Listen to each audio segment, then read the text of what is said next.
Hello friends, myself Bipin sir and welcome to all in my chemistry channel. I hope all you are doing well.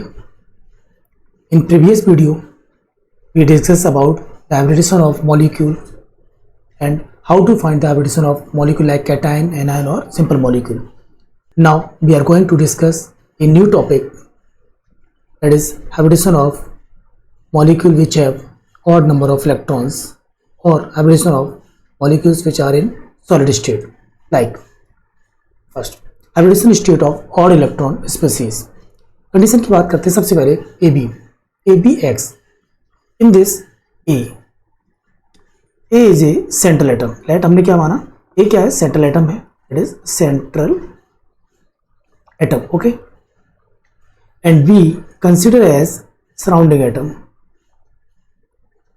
and B consider as surrounding atom, और we can say terminal atom. B को ही क्या बोलते हैं, terminal atom भी बोल सकते हैं या फिर peripheral atom भी बोल सकते हैं. ये डिपेंड करता है यहाँ पर क्वेश्चन में क्या दिया गया. X क्या है, नंबर हो सकता है, X क्या है, number of surrounding atom, number of surrounding atom हो सकती है. ठीक है, अब कंडीशन क्या क्या होगी वो देखिएगा. पहली condition this one, first condition क्या है, इफ इलेक्ट्रोनेगेटिविटी ऑफ V यानी कि सराउंडिंग एटम, V क्या चीज है, that is electronegativity of terminal atom is greater than central atom, ये कह सकते हैं. Then odd electron consider for determining hybridisation as one lone pair, यानी ऑड इलेक्ट्रॉन किस पर, सेंट्रल एटम पे. ठीक है, सेकंड कंडीशन, यदि ऐसा नहीं होगा तो उसे हम कंसीडर नहीं करेंगे. If an extra lone pair of electron present on central atom, then odd electron not take participate in hybridization. Okay, ये दो कंडीशन है, इन्हीं को हम ट्रिक के रूप में आपको सॉल्व कराएंगे. नेक्स्ट हम बात करते हैं, देखिएगा कैसे हम अप्लाई करते हैं, समझिएगा ध्यान से. जैसे मान लो एग्जांपल की बात करते हैं, समझिएगा ध्यान से, बहुत इंपॉर्टेंट है और क्वेश्चन पूछा जाता है तो गलती कर देते हैं लोग. CH3, तो here central atom, first central atom that is carbon and surrounding atom is hydrogen. Okay, सबसे पहले क्या करना है, सेंट्रल एटम, इसके वैलेंस इलेक्ट्रॉन आपको कैलकुलेट करने हैं. तो वैलेंस इलेक्ट्रॉन दैट इज कितना, 4. क्या होते हैं valence electron, you know very well. Valence electron that is number of electron present in, number of electron present in outermost shell, outermost shell. Like carbon का atomic number कितना होता है, 6 and 2 and 4, तो 4 number of electrons क्या हो गए, इसके balance electron हो गए, किसके, कार्बन के बैलेंस इलेक्ट्रॉन. आप समझिएगा, हाइड्रोजन जो है वो क्या है, मोनो एटम है, मोनो एटम है, मोनो एटॉमिक है. मोनो एटम मतलब क्या, एक इलेक्ट्रॉन लेकर के क्या बनाएगा, सिंगल बॉन्ड. यदि कोई एटम 2 इलेक्ट्रॉन लेता है तो हम यहाँ पे क्या कंसीडर करेंगे, डबल बॉन्ड बनाता है. और एक कोई भी एटम 3 इलेक्ट्रॉन लेता है तो क्या करेंगे, ट्रिपल बॉन्ड. सिंगल बॉन्ड जो होता है उसमें सिग्मा बॉन्ड क्या होगा, 1 होगा, और पाई बॉन्ड कितने होंगे, 0 होगा. डबल बॉन्ड जब होगा तो सिग्मा कितना होगा, 1 होगा, और पाई बॉन्ड कितने होंगे, 1 होंगे. ट्रिपल बॉन्ड की हम बात करते हैं तो सिग्मा बॉन्ड कितना होगा, 1 होगा, और पाई बॉन्ड कितने होंगे, 2. हमें ओनली सिर्फ सिग्मा बॉन्ड से और लॉन पेयर से बात यहाँ पर करनी है, ध्यान रखना. अब देखो समझिएगा, ट्रिक को समझो. कार्बन के पास क्या होते हैं, 4 इलेक्ट्रॉन्स होते हैं. 4 इलेक्ट्रॉन में से 3 कौन ले गया, हाइड्रोजन, क्योंकि एक हाइड्रोजन कितने एक्सेप्ट करता है, 1 इलेक्ट्रॉन. तो 3 हाइड्रोजन कितने एक्सेप्ट करेंगे, 3 इलेक्ट्रॉन. तो एक हाइड्रोजन 1 इलेक्ट्रॉन एक्सेप्ट करने के बाद they form 1 sigma bond that is single bond. तो 3 हाइड्रोजन 3 इलेक्ट्रॉन को एक्सेप्ट करके 3 सिग्मा बॉन्ड बनाएंगे. तो यहाँ पर सिग्मा बॉन्ड कितना हो गया, sigma bond that is equal to कितना, 3. ओके, अब यहाँ पर देखो 3 चले गए तो कितना बच्चा, 1. 1 क्या होता है, ऑड इलेक्ट्रॉन. तो अब ऑड इलेक्ट्रॉन होता है तो यहाँ पे कंडीशन ध्यान दीजिएगा, En ऑफ क्या, En of hydrogen is less than क्या, En of hydrogen is less than क्या, कार्बन. तो ये तो आपका क्या हो गया, जस्ट अभी आपने देखा था उसका क्या हो, रिवर्स हो गया. रिवर्स हो गया तो ऑड इलेक्ट्रॉन को हम यहाँ पे काउंट नहीं करेंगे. इसका मतलब स्टेरिक नंबर जो आएगा हमारा कितना आ गया, स्टेरिक नंबर दैट इज 3, और 3 आ गया तो आंसर क्या हुआ, sp2 हाइब्रिडेशन. आई होप आप लोगों को ये समझ में आया होगा. नेक्स्ट हम बात करते हैं, सेकंड एग्जांपल ले लेते हैं, कौन सा, CF3. समझिएगा ध्यान से, CF3, मान लीजिए एक F इधर चला गया, इधर चला गया, और एक आपका F इधर चला गया, एक इलेक्ट्रॉन यहाँ पे बच गया. तो एक इलेक्ट्रॉन तो फ्लोरीन को दे दिया, फ्लोरीन ने एक इलेक्ट्रॉन लेके क्या बना लिया, एक सिग्मा बॉन्ड बना लिया. तो इस तरह से अब देखो यहाँ पर पहली कंडीशन क्या सेटिस्फाई हो रही है, En of surrounding atom greater than En of क्या, सेंट्रल एटम. करेक्ट. ये करेक्ट हो रहा है, यानी फ्लोर EN क्या हो रही है, फ्लोरीन की सबसे ज्यादा होती है। EN of fluorine is greater then क्या, कार्बन। ये यहाँ पर सेटिस्फाई हो रहा है, यानी ये सेटिस्फाई हो रहा है, तो इसका मतलब ऑड इलेक्ट्रॉन को क्या करेंगे, काउंट करेंगे एज ए लोन पेयर। तो अब यहाँ पर देखो 1 सिग्मा, 2 सिग्मा या 3 सिग्मा, तो यहाँ पर स्टेरिक नंबर जो होगा, steric number that is SN क्या होगा, 3 sigma plus 1 lone pair. Okay, तो कितना आ गया आपका 4, दैट इज यानी कि sp3 हाइब्रिडेशन क्या हो गया, यहाँ पर sp3 हो गया। आई थिंक इस तरह से NO2 की बात करते हैं, समझिएगा ध्यान से। NO2 N के पास कितने हैं, 5 इलेक्ट्रॉन्स होते हैं बैलेंस इलेक्ट्रॉन, क्यों, N का एटॉमिक नंबर कितना होता है, 7 होता है, दैट इज 2 and 5। तो बैलेंस इलेक्ट्रॉन कितने हैं, 5। एक ऑक्सीजन क्या करता है, 2 and 6, तो 2 इलेक्ट्रॉन लेकर क्या बनाएगा, डबल बॉन्ड बनाएगा। और जब ऑक्सीजन डबल बॉन्ड बनाता है तो इसमें क्या होता है, एक सिग्मा होता है और एक क्या होता है, पाई। बट हमें कंसीडर क्या करना है, सिग्मा बॉन्ड। तो एक ऑक्सीजन 2 इलेक्ट्रॉन लेता है, तो 2 ऑक्सीजन कितने लेंगे आप, 4 इलेक्ट्रॉन, यानी 2 oxygen accept 4 electron from nitrogen. कितना रिमेन हुआ, 1 इलेक्ट्रॉन यहाँ पर बच गया। जब एक इलेक्ट्रॉन बचा मतलब ऑड हुआ। यहाँ पर कंडीशन देखो, EN of surrounding atom is greater then EN of क्या हो रहा है, सेंट्रल एटम। करेक्ट आ रहा है यहाँ पर, यानी ऑक्सीजन की इलेक्ट्रोनेगेटिविटी क्या हो रही है, नाइट्रोजन से ज़्यादा हो रही है। तो जब नाइट्रोजन से ज़्यादा हो रही है, इसका मतलब क्या हो रहा है, ये यहाँ पर कंसीडर है, तो ऑड इलेक्ट्रॉन को हम काउंट करेंगे। तो स्टेरिक नंबर कितना हो जाएगा बेटा, तो 2 sigma bond plus 1 lone pair that is 3, that is equal to answer क्या होगा, sp2। आई थिंक ये भी आपको समझ में आया होगा। नेक्स्ट हम एग्जाम्पल लेते हैं। नेक्स्ट आपका ClO3, समझिएगा ध्यान से, ClO3।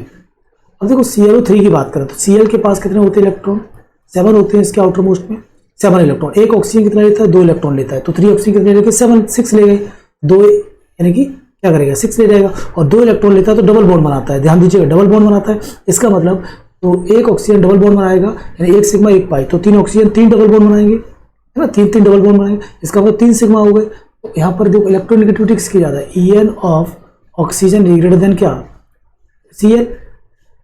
EN क्या है, ये किसकी ज़्यादा है भाई, समझिएगा ध्यान से, EN किसकी ज़्यादा है, Cl। तो इसका मतलब EN इसकी ज़्यादा है, तो ऑड इलेक्ट्रॉन को काउंट करेंगे। यहाँ पर जब काउंट करेंगे तो इसका मतलब क्या हुआ, तो स्टेरिक नंबर जो आएगा आपका 3 तो सिग्मा हो गए प्लस 1 आपका ऑड इलेक्ट्रॉन, तो कितना हो गया, 4 हो गए, दैट इज आंसर क्या आ जाएगा आपको sp3। सिमिलर वे में ClO2 की बात कर लेते हैं। Cl के पास 7 इलेक्ट्रॉन होते हैं, 2 ऑक्सीजन है, तो 2 ऑक्सीजन कितने ले जाएंगे, 4 इलेक्ट्रॉन, यानी 2 सिग्मा। तो 2 सिग्मा प्लस, अब यहाँ पे ध्यान दीजिएगा कितना बचा, 3 इलेक्ट्रॉन्स बच गए, 3 इलेक्ट्रॉन्स बचे, यानी एक एक्स्ट्रा क्या आ गया, लॉन पेयर आ गया। तो जैसे ही एक एक्स्ट्रा लॉन पेयर आए तो हम ऑड इलेक्ट्रॉन को काउंट नहीं करेंगे, सेकंड कंडीशन। तो इसका मतलब एक क्या आ गया, लॉन पेयर। तो यहाँ पर टोटल कितना आ गया, 3 आया स्टेरिक नंबर। 3 स्टेरिक नंबर आने की वजह से तो आंसर क्या हो गया आपका, sp2। आई होप आप लोगों को ये समझ में आया होगा, ठीक है। नेक्स्ट हम बात करते हैं, ध्यान दीजिएगा। नेक्स्ट हम नोट करके देखिए पॉइंट, ऑर्बिटल्स हैविंग, ध्यान दो, orbital having non bonded unpaired electron, ध्यान दीजिए क्या, orbital having non bonded unpaired electron और d orbital are present at higher energy level then can participate and hybridisation only when terminal atom have high electronegative. वही मैंने बोला कि terminal atom और surrounding atom क्या होगा, कि जो इसकी इलेक्ट्रोनेगेटिविटी हाई होगी तभी वो क्या करेगा, जो आपका अनपेयर्ड इलेक्ट्रॉन होगा, यानी कि आपका नॉन बॉन्डेड अनपेयर्ड इलेक्ट्रॉन यानी कि ऑड इलेक्ट्रॉन की बात कर रहा है, या फिर क्या चीज़, d ऑर्बिटल प्रेजेंट होगा, ठीक है, किसमें, पार्टिसिपेट में। ओके, तो कुछ और एग्जांपल्स की बात करते हैं, समझिएगा ध्यान से तीनों, जैसे PS3 SS4 XeH2 SH6 XeH4 XeH6 and IH7, इन सब की हम बात करते हैं। तो देखो ध्यान से समझिएगा, इनके बारे में एक पॉइंट ध्यान रखना पड़ेगा, क्या, do not exist because d orbital can not participate in hybridisation. ये आपके एग्जिस्ट नहीं होते हैं, क्यों नहीं होते हैं, because d orbital can not participate in hybridisation due to less electronegativity of terminal atom. Condition ध्यान रखना पड़ेगा, टर्मिनल एटम की इलेक्ट्रोनेगेटिविटी ज़्यादा होगी तभी वो आपका क्या करेगा, ऑड इलेक्ट्रॉन यानी non bonding unpaired electron are participate in bonding यानी कि hybridisation, otherwise they can not participate in hybridisation. Okay, तो अब लेकिन हाँ, ये मान लो क्वेश्चन दिया है तो आप निकाल तो देंगे, कोई दिक्कत नहीं, फॉस्फोरेट 5 होते, 3 इधर चले गए, 1 बच गया यानी कि sp3, जबकि ऐसा पॉसिबल नहीं है। तो इनका हाइब्रिडेशन की बात नहीं करेंगे, ये ध्यान रखिए, ये आपके एग्जिस्ट नहीं करते। वेरी इंपॉर्टेंट पॉइंट है, ये काफ़ी इंपॉर्टेंट है, कभी कभी क्वेश्चन पूछ लिया जाता है, ये ध्यान रखना पड़ेगा आपको। ओके, नेक्स्ट हम बात करते हैं क्या, compound which change their structure in solid state. ये काफ़ी इंपॉर्टेंट पार्ट है, इसे हम समझेंगे ध्यान से कि कौन कौन से कंपाउंड्स ऐसे हैं, मॉलिक्यूल्स ऐसे हैं जिनका स्ट्रक्चर्स क्या हो जाता है, चेंज हो जाता है, यानी कि सॉलिड स्टेट में उसकी कैटायनिक और एनायनिक की बात करते हैं तो हम बात कर, ये भी कह सकते हैं compound which change their structure in ionic solid, यानी कि सॉलिड स्टेट की बात करता है। लाइक पहला एग्जांपल समझिएगा ध्यान से, PCl5। PCl5 किसकी बात करता है? सॉलिड स्टेट के बारे में बात करेगा। तो जो PCl5 सॉलिड होगा वो आपका ब्रेक हो जाएगा किसमें? PCl4 प्लस में, और दूसरा आपका PCl6 माइनस। ये आपका कैटायन हो गया और ये क्या हो गया? एनायन। तो कैटायन के केस में जब हम बात करेंगे तो ये आपका कितना हो जाएगा? sp3 हो जाएगा, और ये आपका कितना हो जाएगा? sp3d2 हो जाएगा। आई थिंक आपको ये समझ में आ रहा होगा, आसानी से हम पहले भी बात कर चुके हैं। नेक्स्ट हम बात करते हैं, दूसरा एग्जांपल की बात करते हैं, क्या? PBr5 इसमें सॉलिड में। तो PBr5 सॉलिड में यदि आप देखो इस तरह से करते हैं, यानी कि हम बात करें क्या? PBr4 plus PBr6 minus. तो ये क्या हो गया बेटा? रॉन्ग हो गया, यानी कि ऐसा ये ब्रेक नहीं होता है। क्यों नहीं होता? ध्यान दीजिएगा, तो जो Br होता है आपका क्या है? ये बल्की ग्रुप है। ये कैसा है? बल्की ग्रुप है। तो फॉस्फोरस जो है, यानी phosphorus have no capacity which brings 6 bulky groups, यानी कि जो फॉस्फोरस पास इतनी कैपेसिटी नहीं होती है, कि ये जो कैपेसिटी नहीं होती है, तो क्या करता है? 6 आपके Br, यानी कि जो बल्की ग्रुप है उसे हम एक्सेप्ट नहीं करते। तो फिर ये कैसे ब्रेक होगा? तो ये जो ब्रेक होता है वो कैसे तरह से ब्रेक होगा, ये आपको दिमाग में रखना पड़ेगा। क्या होगा? PVr4 plus Br minus. तो इस तरह से इसका हाइब्रिडेशन कितना आ जाएगा आपका? sp3। ठीक है, आई थिंक ये आपको क्या होगा? समझ में आया होगा। नेक्स्ट हम बात करते हैं, ध्यान दीजिएगा, दूसरा एग्जांपल लेते हैं। क्या नेक्स्ट हम बात करते हैं? क्या नेक्स्ट एग्जांपल समझिएगा, बात करते हैं PF5 सॉलिड। अब देखो ये जो ऐसा कंपाउंड है ये आपका PF5 सॉलिड में ही एग्जिस्ट करता है, ध्यान रखिएगा। इसके पास यानी हैव नो कैटायन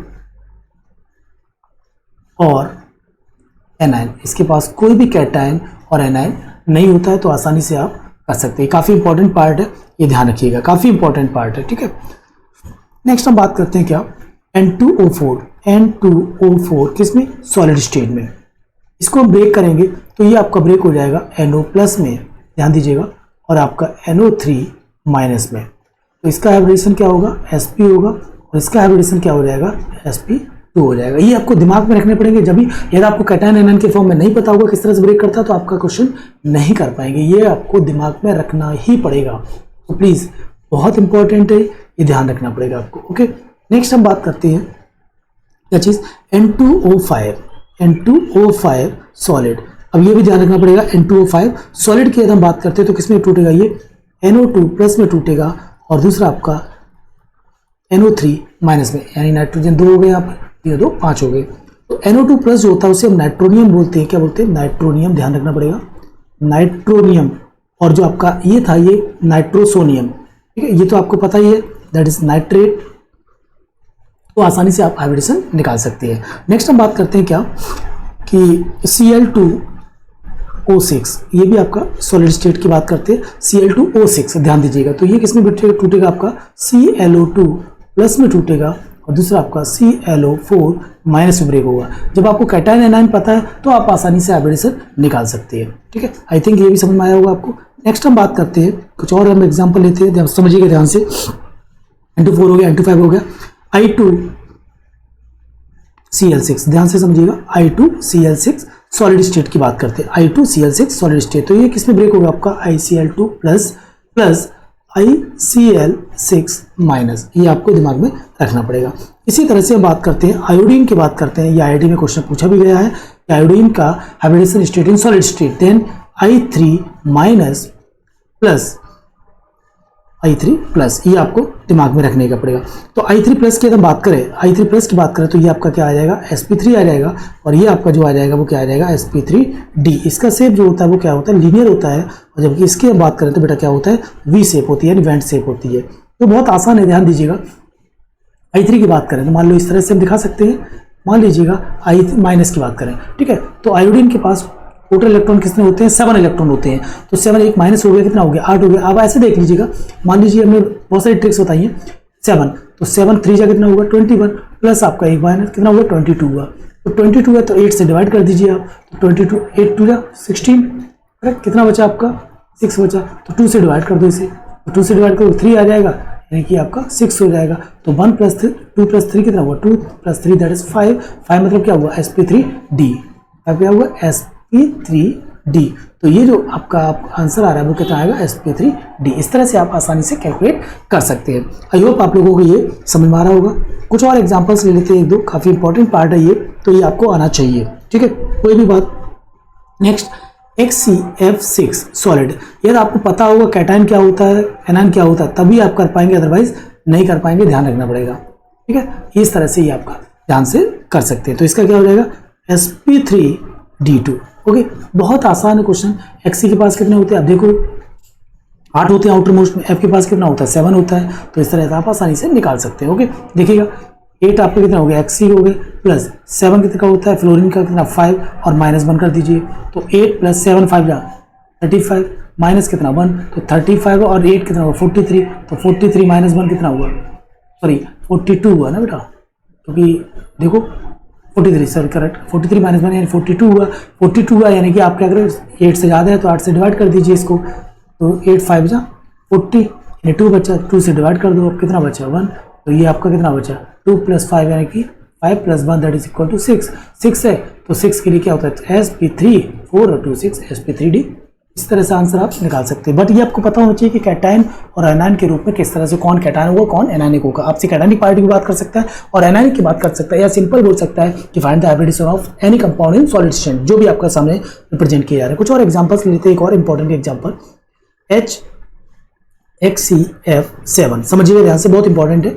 इसको जब हम ब्रेक करेंगे, इसको हम ब्रेक करेंगे तो क्या होगा, ये आपको दिमाग में रखना पड़ेगा। किस तरह से ब्रेक होगा, XeF5 plus correct plus HF2 minus, इस तरह से आप आसानी से निकाल सकते हो। इसका हाइब्रिडेशन क्या आ गया, अभी आपने निकाला था sp3 कितना d2, करेक्ट। इस तरह से आप कैलकुलेट कर सकते हैं।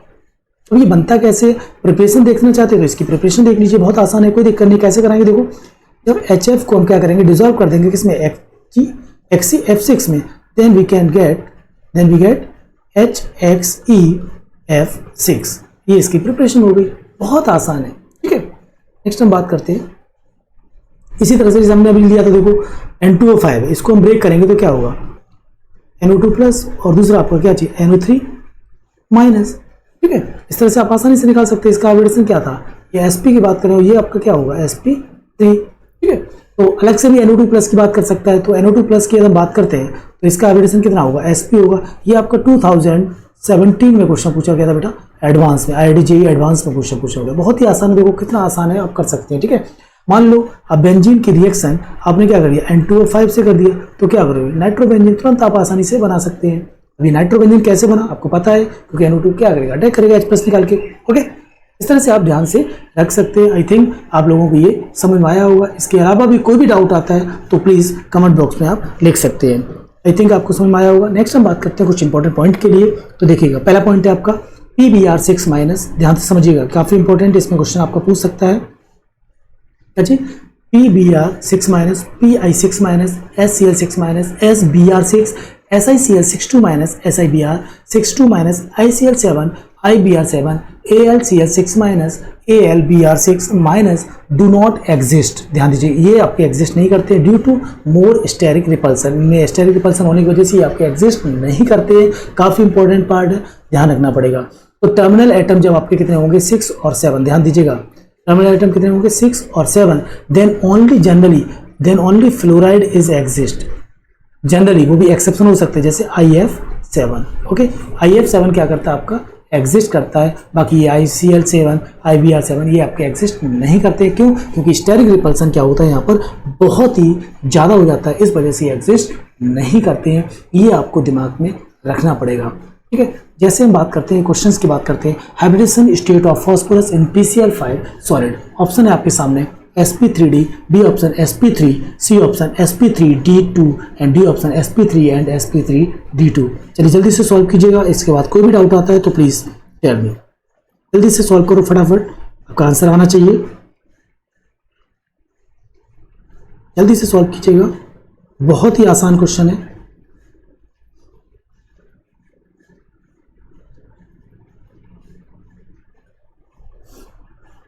देखो अभी बताया था इसमें सॉलिड स्टेट में, ध्यान दीजिएगा, सॉलिड स्टेट में अभी आपको बताया था PCl5 किस तरह से ब्रेक होगा बेटा, PCl4 प्लस में और PCl6 माइनस में। तो फॉस्फोरस के 5 इलेक्ट्रॉन होते हैं सेंटर में, एक इलेक्ट्रॉन चला गया बच्चे 4, एक Cl आपका एक इलेक्ट्रॉन लेके सिंगल बॉन्ड बनाता है, 4 Cl 4 इलेक्ट्रॉन लेके 4 सिग्मा बॉन्ड बनाएंगे, तो कितना हुआ 4 सिग्मा बॉन्ड होगा, दैट इज sp3। बहुत आसान। यहाँ पे देखो P के पास 5 होते हैं, एक इलेक्ट्रॉन आ गया 6, तो 6 एक इलेक्ट्रॉन Cl क्या करता है, एक इलेक्ट्रॉन लेके एक सिग्मा बॉन्ड बनाता है, तो Cl 6 इलेक्ट्रॉन लेकर के 6 सिग्मा बॉन्ड बनाएंगे, तो यहाँ पे कितना आ जाएगा sp3d2, करेक्ट, 3 2 5 1 6 sp3d2। तो आंसर कितना हो गया आपका डी पार्ट, ये ध्यान में आपको रखना पड़ेगा। इसी तरह से एक और एग्जांपल की बात कर लेते हैं। मान लो क्वेश्चन आपसे पूछ लेता है क्या चीज़, IF5